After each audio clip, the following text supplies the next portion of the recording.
శంభో శంకర అంటూ నెల్లూరు గణేష్ ఘాట్ మారుమోగింది. ఈ గణేష్ ఘాట్ లో భారీ ఎత్తున మహిళలు హాజరయ్యారు. కార్తీక దీపోత్సవం సందర్భంగా నెల్లూరు రూరల్ ఎమ్మెల్యే కోటరెడ్డి శ్రీధర్ ఏర్పాటు చేసిన కార్తీక దీపోత్సవ కార్యక్రమానికి భారీగా మహిళలు పెద్ద సంఖ్య హాజరయ్యారు. ఈ సందర్భంగా 108 తెప్పలచే శివాకృతి నిర్వహించారు. ప్రత్యేకమైన లేజర్ లైటింగ్ ఏర్పాటు చేశారు. సాంస్కృతిక కార్యక్రమాలు నిర్వహించారు.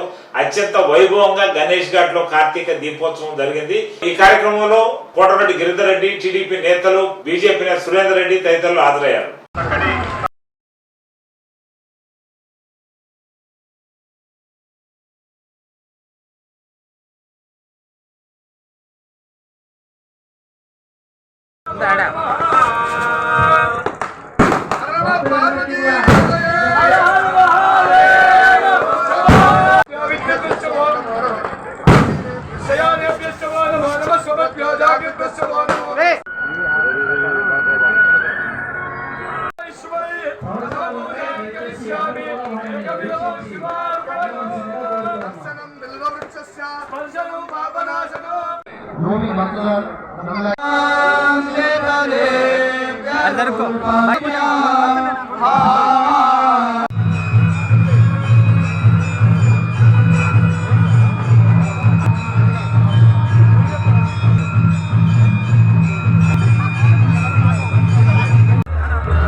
దాంట్లో చెబుతూ అలంకార ప్రియో విష్ణు